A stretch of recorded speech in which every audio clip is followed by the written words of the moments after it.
오늘은 예수님의 유월절 준비라는 제목으로 말씀을 나누려고 합니다. 유월절은 구약시대 이스라엘 민족들이 지켜야 했던 가장 중요한 절기였습니다. 왜 가장 중요한 절기였을까요? 이스라엘 민족이 애굽에 거주하다가 애굽을 떠나려고 했지만 애굽 왕 바로가 놓아주질 않았죠. 9번에 걸친 재앙에도 불구하고 애굽 왕 바로는 이스라엘 민족이 애굽을 떠나는 것을 허락하지 않았습니다. 그러다가 마지막 10번째 재앙에서 애굽 왕 바로가 무너졌습니다. 그리고 이스라엘 민족은 출애굽 허락을 받았습니다. 그래서 가장 중요한 절기가 된 것입니다. 양의 피를 집 입구에 바르지 않은 집에서는 장자들이 전부 죽었습니다. 이스라엘 민족 모든 사람들이 자기 집과 자기 이웃의 집과 그 근처에 사는 애굽 사람들의 집에서 무슨 일이 일어났는지를 직접 목격했습니다. 그러므로 유월절 사건은 이스라엘 민족이라면은 결코 잊을 수 없는 그런 사건인 것입니다. 이스라엘 민족은 출애굽 이후에 그 광야 생활을 하면서 세 가지 절기, 중요한 절기를 여러 가지 계명을 받았는데 그 중에서 신명기 15장에 보면 세 가지 절기를 하나님이 정해서 주십니다. 유월절, 칠칠절, 초막절 이렇게 세 가지 절기가 있습니다. 그 중에서 가장 중요한 이 유월절 절기에 대해서 하나님이 어떻게 명령하셨을까요? 모세가 하나님으로부터 받은 그 계명을 정리해서 이스라엘 민족들에게 백성들에게 전했는데 신명기 16장 1절에서 8절에 보면 유월절에 대해서 이렇게 이야기하고 있습니다. 아비벌을 지켜 내 하나님 여호와께 유월절을 행하라. 아비벌이라는 것은 그 출애굽하는 그 시점, 유월절이 있었던 그 시점을 첫 달로, 새해의 첫 달로 지켜서 행하라. 이렇게 하나님이 하셨다고 했죠. 지금으로는 3월, 4월 정도에 해당됩니다. 그렇게 하라고 한 이유는 이는 아비벌에 내 하나님 여호와께서 밤에 너를 애굽에서 인도하여 내셨습니다. 아비벌에 하나님 여호와께서 밤에 너를 애굽에서 인도하여 내셨기 때문에 이 아비벌을 지켜 내 하나님 여호와께 유월절을 행하라 이렇게 얘기하신 것입니다. 그리고 또 소와 양으로 유월절 제사도 드리고 유교병을 먹지 말고 무교병 곧 고난의 떡을 먹으면서 이 날을 기억하라 이렇게 또 말씀하셨습니다. 이는 내가 애굽 땅에서 급히 나왔습니다. 그러면서 이제 이같이 행하여 내 평생에 항상 내가 애굽 땅에서 나온 날을 기억할 것이니라. 애굽의 그 노예 생활로부터 해방된 그 날을 평생 동안 자기가 살아있는 동안에는 평생 기억하고 한 사람의 개인의 인생에서 평생 기억할 뿐만 아니라 자손 대대로 이 날을 기억하도록 한 것입니다. 이스라엘 역사에 있어서 출애굽의 이 날보다 더 역사적인 날은 사실 없습니다. 가장 중요한 날이에요. 가장 중요한 날입니다. 이 일을 이스라엘 민족이 지키려고 노력했습니다. 내 평생에 항상 내가 애굽 땅에서 나온 날을 기억하라. 이게 이스라엘 백성에 주어진 제일 중요한 어떻게 보면 계명이라고 할 수 있습니다. 출애굽을 직접 경험했던 그 세대는 자기들이 직접 경험했으니까 그 기억이 딱 있잖아요. 그거 가지고서 붙들고 지켜야 했고 그 이후 세대, 그 후손들은 직접 경험하지 못했으니까 부모한테 들어야 되잖아요. 들은 거 가지고서 이렇게 그걸 부모들로부터 전해지는 이야기를 전수함으로써 기억해야 했습니다.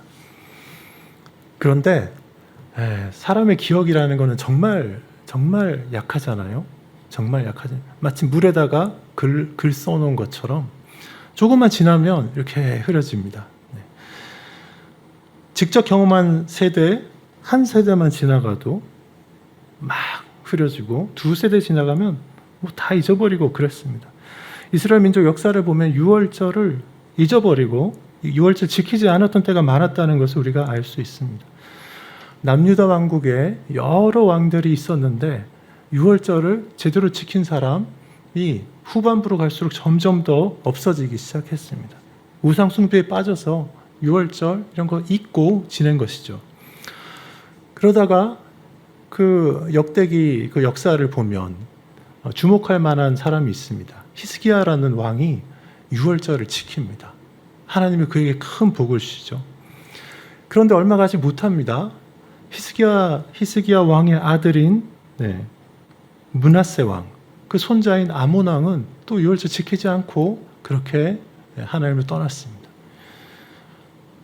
그리고 그 아몬 왕의 아들인 요시야 왕은 그 어린 8살 때 왕위에 올라서 그 어렵게 왕위를 감당하다가 25살 때쯤 되었을 때 성전을 이렇게 정리하는 중에 율법책을 발견했는데 그 율법책을 이 요시야 왕이 이렇게 읽다 보니까 모세가 가르친 그 신명기 말씀 이런 게 있는 거예요. 자기는 그걸 하고 있지 않았는데 율법책에 보니까 그게 있습니다. 그래서 요시야 왕이 회개하고 대대적으로 유월절을 지키는 그런 일을 했습니다. 그런데 그거 그때 당대뿐이었어요. 그 아들이 또 즉위하니까 또 잊혀졌습니다. 이렇게 이제 유월절은 중요한 절기임에도 불구하고 이스라엘 민족에게서 잊혀졌다가 기억됐다가 잊혀졌다가 기억됐다가 그렇게 하기를 반복했습니다. 한번 보십시오. 출애굽 사건이 언제쯤 있었던 걸로 생각되십니까? 출애굽 사건은 기원전 15세기 정도라고 이야기됩니다. 기원전 15세기니까 굉장히 먼 시점이잖아요. 기원전 한 1400년대 이렇게 되니까 예수님이 이제 BC와 AC를 그 가운데 경계에 계시니까 예수님 오시기 전에, 예수님 태어나시기 전에 한 1500년쯤 전에 있었던 사건이에요. 출애굽 사건이. 정말 오래된 사건이죠. 한번 생각해 보세요. 지금 우리 2024년인데 지금으로부터 우리나라의 1500년 전은 어떤 시대였을까? 1500년 전에 삼국시대였습니다. 삼국시대. 삼국시대에 있었던 무슨 물건이나 책이 제대로 전해지는 것도 없잖아요, 우리.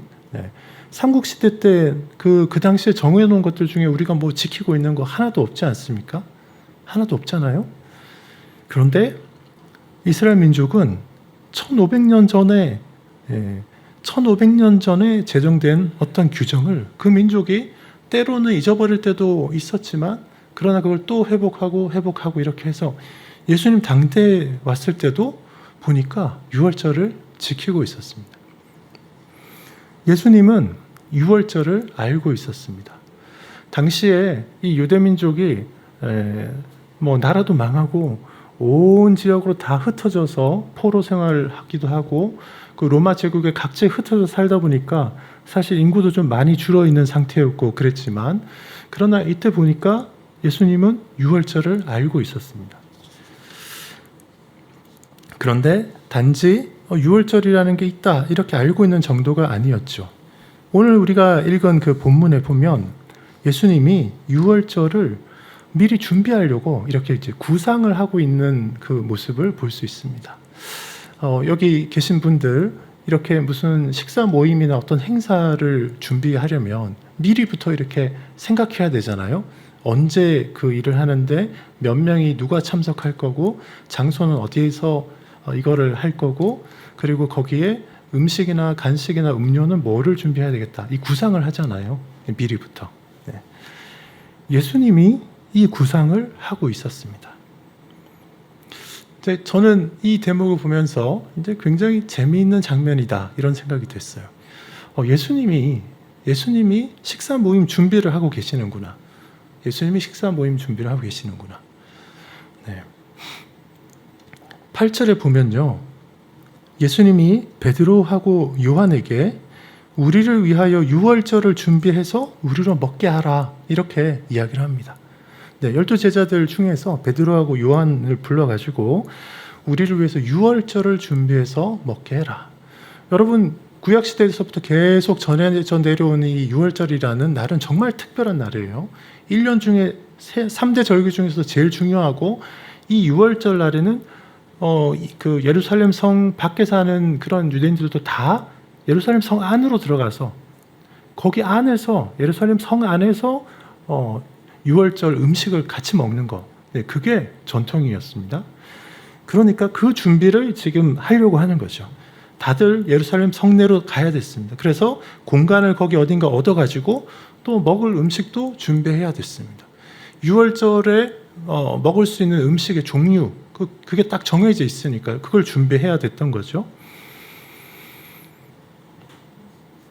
9절에서 베드로와 요한이 예수님한테 어디서 이걸 준비하면 좋겠습니까? 이제 이렇게 묻습니다. 베드로와 요한은 아마 이제 아이디어가 없었던 것 같아요. 그런데 베드로와 요한이 이렇게 물어보니까요, 예수님이 뭐라고 하십니까? 희한해요. 예수님이 이미 생각을 하셨던 것 같아요. 성내로 들어가면 물 한 동이를 가지고 가는 사람을 하나 만날 건데 그 사람을 이렇게 따라가라. 그 사람이 어느 집으로 들어가면 그 집 주인을 불러가지고 그 집주인한테 예수님이라는 분이 제자들하고 같이 유월절 저녁 식사를 해야 되는데 그 공간을 우리가 찾고 있는데 예수님과 같이 우리가 그 유월절 음식을 먹을 공간이 어디 있느냐, 이게 물어보라고 한 거예요. 너무 신기하지 않습니까? 그 성에 들어가서 물동이 갖고 가는 사람 쫓아가서 그 집에 들어가서 예수님이 마치 이제 초자연적인 어떤 그 능력으로 막 보면서 딱 연결해 주는 것 같은 그런 생각이 한편으로는 들고, 또 한편으로는 예수님이 이 집주인이 이미 알고 있는 거죠. 예루살렘 성에 사는 어떤 사람을 알고 있어서 사전에 이야기를 어느 정도 이제 해놓은 그런 상태였을 수도 있습니다. 그렇게 그 집에 가서 주인한테 얘기하면 큰 다락방으로 안내를 해줄 것이다. 예수님이 그렇게 얘기하세요. 그러면 그 공간을 우리가 쓰게 될 테니까 거기서 유월절 음식을 먹을 준비를 하라. 이렇게 베드로와 요한에게 이야기를 했습니다. 베드로와 요한은 어디서 유월절 음식 먹을 것인지 계획이 없었어요. 사실 우리가 연말에 이런 송년회 모임 장소 정할 때 공간 정하는 게 제일 어렵지 않습니까? 예수님이 딱 정해 놓으셨습니다. 미리 생각을 하고 계셨던 거죠. 준비를 하고 계셨습니다. 다른 제자들이 생각 없을 때 예수님이 중요한 날을 위해서 준비를 하셨던 거예요. 너무너무 재미있는 그런 사실이었습니다. 제가 어제도 그 모임이 하나 있어가지고 식사 모임을 하고 이렇게 했는데 어제 갑자기 원래 예정된 식당이 아닌 다른 식당으로 바뀌었어요. 이제 그러니까 이제 어제 모여가지고 다음번 모임을 정하는데 12월 초에 모이자, 이렇게 해서 송년회 겸 모이자 이렇게 됐습니다. 그러니까 이제 어제 원래 정했던 식당에 못 간 게 좀 아쉬웠던 분이 그럼 12월에 그냥 그 식당 가자, 이렇게 이제 한 분이 그냥 턱 이야기를 했습니다. 그랬더니 이제 다른 여러분들이 막 이분한테 막 타박을 주기 시작했어요. 그 모임이 송년 모임이 얼마나 이제 중요하고 그런데 그냥 아무 때나 가자고 하냐, 이렇게 얘기하고, 12월이면 송년 모임인데 송년 모임이면 무슨 삼계탕 먹을 게 아니라 스테이크는 먹어야 되는 거 아니냐. 그리고 또 이제 크리스마스가 다가오는데 무슨 크리스마스 행사도 거기에 준비해서 해야 되는 거 아니냐. 이렇게 얘기가 막 나왔어요. 그래가지고 그 몇몇 분이 우리가 알아서 준비하겠다, 이렇게 정리가 됐습니다. 준비가 필요하죠. 모임, 특히 이런 중요한 절기에 어떤 모임을 하려면 준비가 필요합니다. 예수님이 이 유월절 음식을 먹는 모임을 예전부터 미리부터 생각하고 계셨다라는 것이죠. 예수님이 즉흥적으로 그냥 이렇게 하신 일이 아닙니다. 이 유월절 식사 모임은 예수님의 공생의 사역 중에서 제일 마지막 부분에 있는 거잖아요.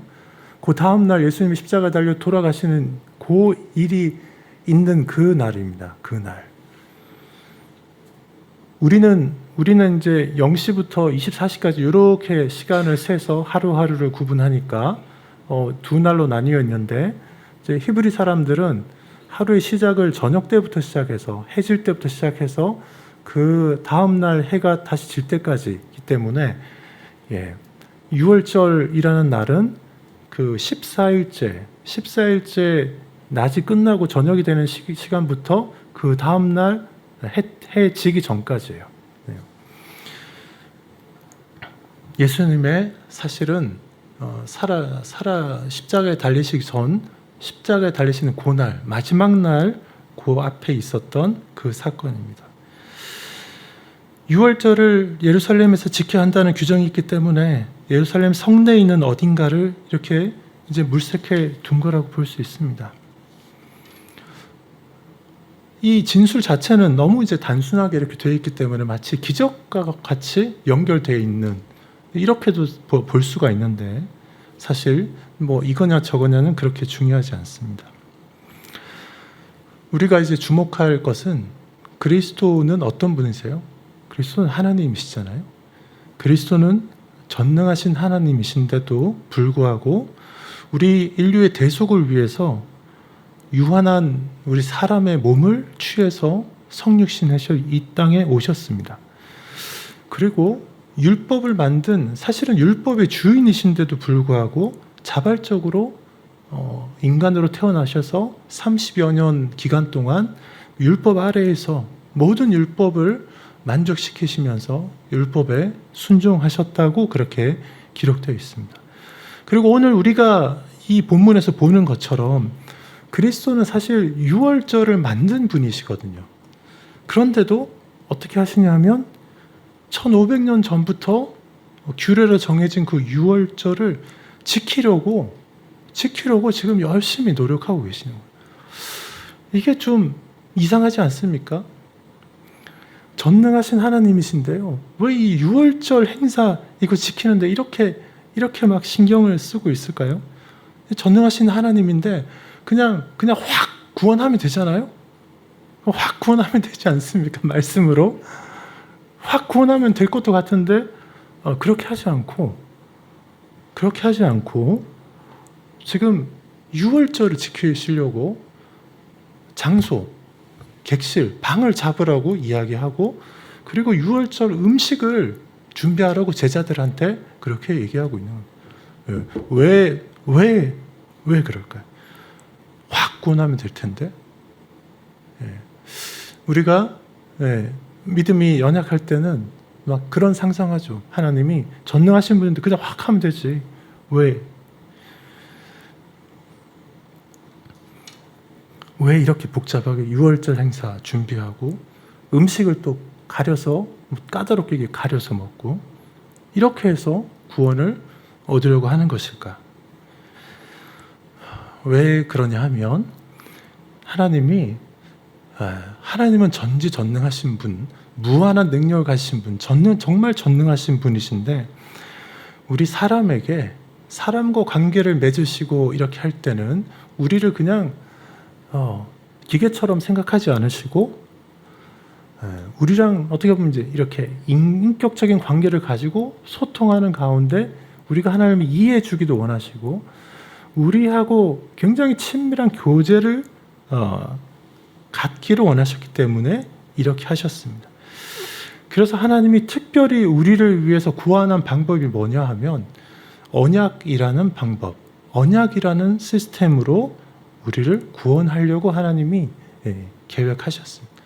창세기 제일 앞부분에 가면 아담과 하와에게 창세기 3장 15절에서 이미 원시복음이라고 우리가 얘기하는 거 이렇게 주는데 하나님이 아담과 하와에게도 먼저 약속을 주셨습니다. 언약을 맺으셨어요. 아담과 하와는 그 언약을 지키는데 실패했습니다. 그렇지만 하나님이 아담과 하와가 언약을 지키지 못한 것 때문에 아담과 하와를 그냥 멸망시키지 않으시고 곧바로 하나님이 아담과 하와를 구원할 수 있는 그런 새로운 언약을 또 주셨어요. 그 언약이 나중에 우리가 노아 언약, 아브라함과 맺은 언약, 다윗과 맺은 언약, 모세에게 맺은 언약 이렇게 계속 그 언약이 새로워지면서 계속해서 이스라엘 민족에 적용되고 있는 것을 봅니다. 인간에게 그럴 만한 자격이 없음에도 불구하고요, 구원과 그 번영의 복을 값없이 주시는 것, 그걸 언약이라는 관계를 통해서 주십니다. 그리고 하나님과 인간이 맺은 그 언약이라는 그 관계를 통해서 우리가 하나님을 이해하도록, 하나님을 바라보도록 그렇게 기대하고 계십니다. 왜 굳이 다른 것도 있는데 언약이라는 방법으로 하나님과 인간의 관계를 이렇게 맺어서 자꾸 언약을 우리가 되새기게 하고 그 언약을 지키게 하고 이렇게 하시냐? 첫 번째는 그게 하나님 보실 때 제일 좋은 인간과 맺을 수 있는, 인간과 하나님이 맺을 수 있는 그 관계이기 때문에 그렇습니다. 하나님이 눈높이를 딱 낮춰가지고 우리 사람들이 이해할 수 있도록 딱 하셨어요. 눈높이를 딱 낮춰서 사람이 하나님과 이 관계를 이해할 수 있게 해주신 제일 좋은 그런 방법. 또 하나는요, 세상의 모든 것들은 다 변하는데 사람들이 가지고 있는 어떤 이제 물건이나 어떤 생각이나 사유 중에서 변하지 않는 거 있습니다. 변해서는 안 되는 거. 그게 이제 약속, 언약이잖아요. 변해서는 안 되는 거죠. 그런데 이 언약의 기본적인 특성이 이제 불변성인데, 이 언약은 하나님의 변함 없으신 하나님의 그 성품과 잘 맞는 그런 성격 가지고 있습니다. 하나님 변함이 없으신 분이잖아요. 또 하나는요, 하나님은 우리 인간이 이렇게 입력된 프로그램에 따라서 그냥 기계적으로 뭔가 하도록 이렇게 해놓지 않으셨고요. 생각하고 하나님처럼 자의식을 가지고 지혜를 가지고 스스로 이렇게 움직이고 이렇게 하기를 원하셨습니다. 그리고 하나님 뭐라고 하면 거기에 우리가 반응하고 교제하는 그런 존재로 만들었습니다. 그래서 하나님은 우리 인간이 우리 스스로의 의지로 하나님을 좋아하고 하나님을 따르고 그렇게 하기를 원하셨던 거죠. 이런 것들이 작동할 수 있는 하나님과 인간의 그 관계를 가장 잘 구현할 수 있는 것이 언약이라는 그런 체계였습니다. 그래서 구약 시대는요, 신약 이후에 그리고 지금 우리가 가지고 있는 것보다 계시의 빛이 훨씬 적어서 사실 하나님 알기가 우리보다 더 어렵죠. 더 어려웠습니다. 그럼에도 불구하고 믿음의 사람들은 이 언약을 붙잡았습니다. 그리고 그 사람들을 성경에서는 믿음의 사람들이라고 그렇게 부르고 하나님은 그것을 굉장히 기뻐하셨습니다. 사람의 몸을 취해서 오신 예수님은 그 전까지 모든 인류가 하나님과 맺어야 했던 관계가 이제 어떠해야 했는지를 그 전형을 직접 지금 보여주고 있는 겁니다. 예수님은 철저히 유월절을 지키고자 하십니다. 우리가 뭔가 이것저것 굉장히 많은 것을 근사하게 함으로써 하나님과 더 가까워지거나 우리의 믿음을 보여줄 수 있다 이렇게 생각할 수도 있는데, 잘 살펴보면 이것저것 무슨 많은 일을 한다고 그런 게 되는 게 아닙니다. 하나님이 정해놓은 그 방식을 찾아서 그 방식을 잘 붙드는 게 그게 잘하는 겁니다. 15절 후반부를 한번 보십시오. 6월절 저녁 니산월 15일이 되어서, 구약 성경에서는 이제 아비벌이라고 부르고 신약 성경에서는 같은 달인데 니산월이라고 부릅니다. 니산월 15일이 되어서 준비된 다락방에 자리를 잡고 앉자 예수님이 말씀하십니다. 예수님이 뭐라고 하시냐면, 너희와 함께 이 유월절 먹기를 원하고 원하였노라. 15절에 이렇게 되어 있습니다. 예수님이 유월절 준비해가지고 제자들하고 같이 유월절 음식을 먹는 거를 원하고 원했다 이렇게 얘기하세요. 되게 이제 기대감을 가지고 기다리면서 준비했다라는 거잖아요. 기쁜 마음으로. 너무너무 인상적인 그런 표현이었습니다. 예수님이 유월절 이 음식 먹기를 준비하는 것을 이렇게 기대하면서 준비를 하셨구나. 이렇게 기대하면서 준비를 하셨구나. 원하고 원했다. 원하고 원했다. 중요한 의미가 있는 그런 날이기 때문에 예수님이 원하고 원했다. 이렇게 하는데, 이 표현 보니까 예수님이 공생의 사역을 3년간 이렇게 하셨는데 마지막 날이에요. 이 날을 위해서 그 전에 3년 회개하라, 하나님의 나라가 가까이 왔느니라, 처음 그 메시지 전하면서 공생의 사역을 할 때부터 3년간 수많은 기사와 이적을 행하고 여러 가지 가르치시고 이렇게 했는데, 그게 전부 다 어디에 와서 걸리냐면 오늘 여기 마지막 날 6월절 식사 모임, 여기 와서 다 걸리는 거예요. 요 날을 준비하기 위해서 예수님이 3년간 하나님의 나라가 가까이 왔으니 회개하라, 그 외치면서 한 거예요. 앞에 한 모든 사역들이 오늘 이 날, 이 6월절 음식, 식사와 그리고 요 6월절 이제 음식을 먹는 걸로부터 시작되는 그 15일째, 요 하루 동안에 일어나는 일이 없으면 예수님이 그 전에 3년 동안 했던 것들이 다 결과를 맺지 못하는 그런 중요한 날이 시작되는 것입니다. 예수님이 너희와 함께 먹기를 원했다. 이렇게 15절에 되어 있습니다. 너희와 함께. 예수님이 그 제자들과, 그 장면이 역사적으로 계속 중요한 장면, 역사 중에서 제일 중요한 장면으로 나와 있지 않습니까? 그래서 많은 화가들이 그 그림을 그리고 있고, 심지어 이번 파리 올림픽 때도 그 마지막 식사하는 그 장면 패러디에서 그렇게 불신자들은 그렇게도 하기도 하죠. 그게 중요한 장면이기 때문에 그렇습니다.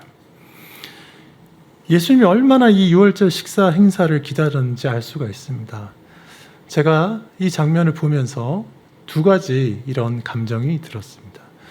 예수님이 제자들과 이렇게 6월절 마지막 식사를 하기를 이렇게 간절히 원하셨구나. 모든 걸 이 날을 맞춰 가지고 이렇게 준비하셨구나. 이런 생각을 한편으로 하면서, 또 한편으로는 이제 마지막인데 그런 생각이 들었습니다. 모세 시대에 이 6월절 절기가 규례로 정해져서 1500년 동안 이렇게 이어져 왔는데, 이제 예수님의 제자들과 함께하는 이 6월절 행사, 이걸로 이제 구약시대 유대인들이 지켜오던 6월절 절기는 끝납니다. 요 날이 마지막이에요. 더 이상 6월절 절기를 지킬 필요가 없습니다. 더 이상 지킬 필요가 없습니다. 그 의미는 우리가 되새기고 새롭게 해야 되지만, 그 양과 소를 잡아서 불에 구워서 먹는, 그리고 무교병을 7일 일주일 동안 먹는 이 6월절 절기는 이제 더 이상 지킬 필요가 없어졌습니다.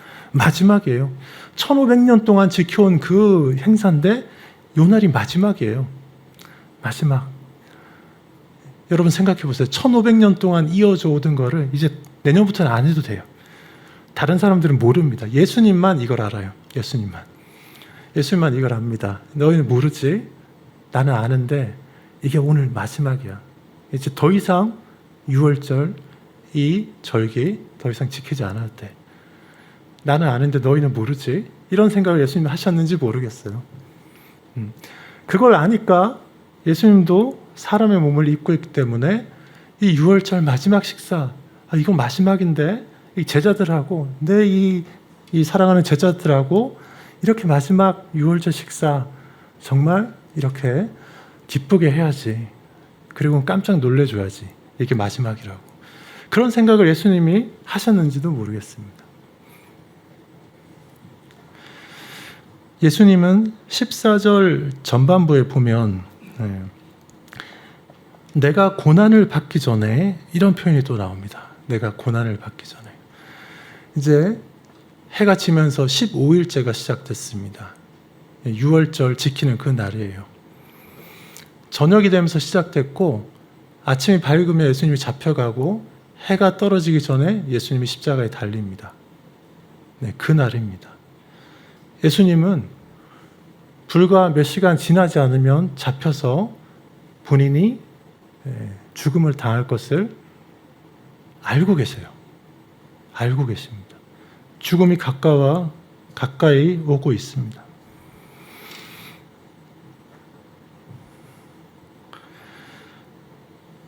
예수님은 이번 유월절 절기가 구약 시대에 지켜온 마지막 해가 될 것을 아셨습니다.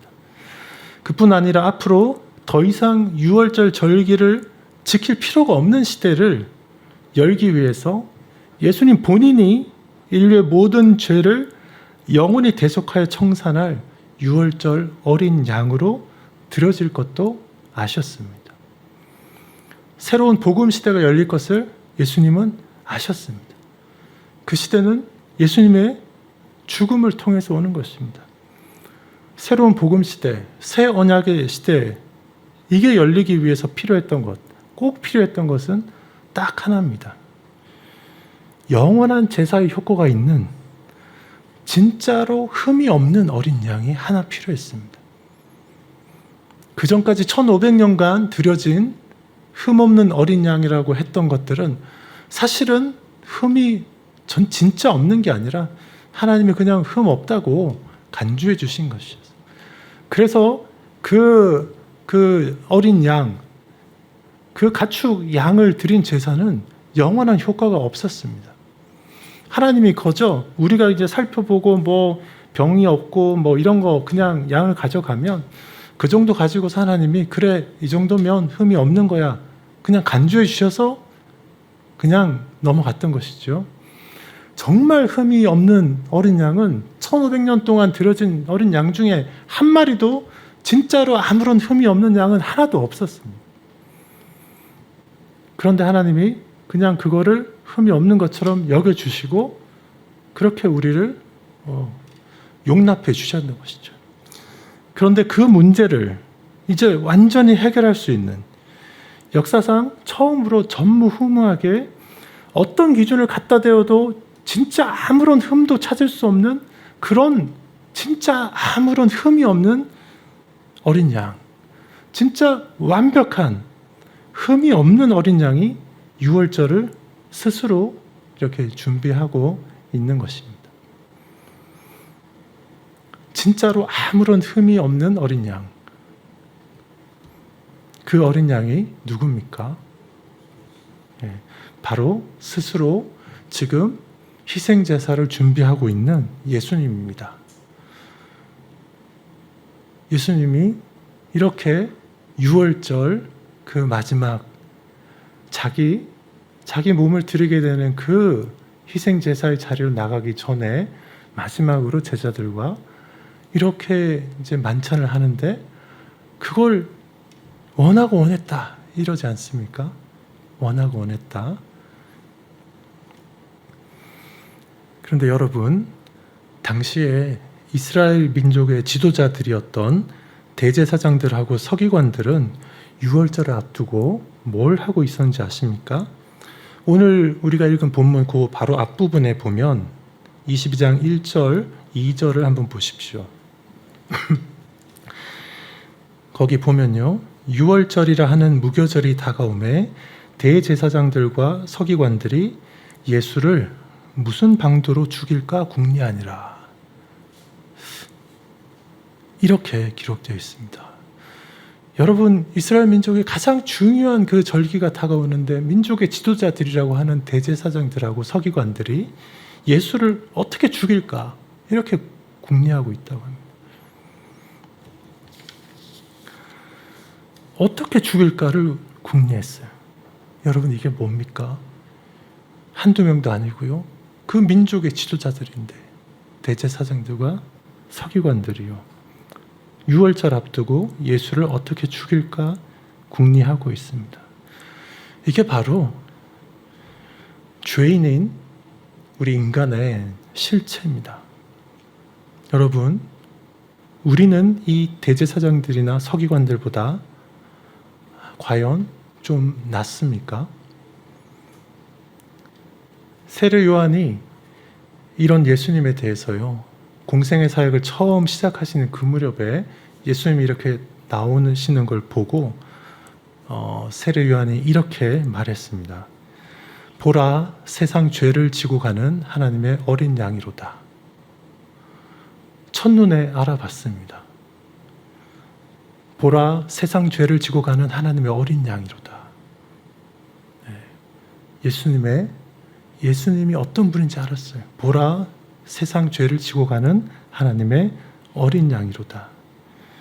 세례 요한은 예수님의 운명을 알았습니다. 예수님 본인도 자기 운명과 미래를 알았습니다. 3년 동안 열심히 사역하셨습니다. 예수 그리스도는 하나님이니까 그 마지막 죽음이 두렵지 않았을 것이다? 그렇지 않습니다. 마가복음 14장 34절에 보면 이렇게 기록되어 있습니다. 내 마음이 심히 고민하여 죽게 되었으니, 이렇게 기록되어 있습니다. 예수님도 사람이셨고 마음이 심히 고민하여 죽을 지경이었던 거죠. 그러나 땀방울이 핏방울이 되도록 기도하면서 성부 하나님의 뜻을 구했고, 그게 아버지 뜻이다 최종적으로 확인한 다음에는 평온하게 그 운명을 받아들였습니다. 그래서 예수님은 자신의 유월절을 그렇게 준비하셨습니다. 제자들과 함께 그 밤에 유월절을 영원히 대체할 수 있는 성만찬이라는 새로운 성례를 제정하셨습니다. 그리고 새 언약을 선포하셨습니다. 이제 더 이상 유월절 의미는 가져가지만 그 절기는 더 이상 지킬 필요가 없게 되었습니다. 이 땅에 사람의 몸을 취하여 오신 후에 평생의 사역 가운데 가장 중요한 준비가 오늘 이 장면에서 이렇게 이루어지고 있는 것입니다. 우리 예수님은 이런 분이십니다. 기도하겠습니다.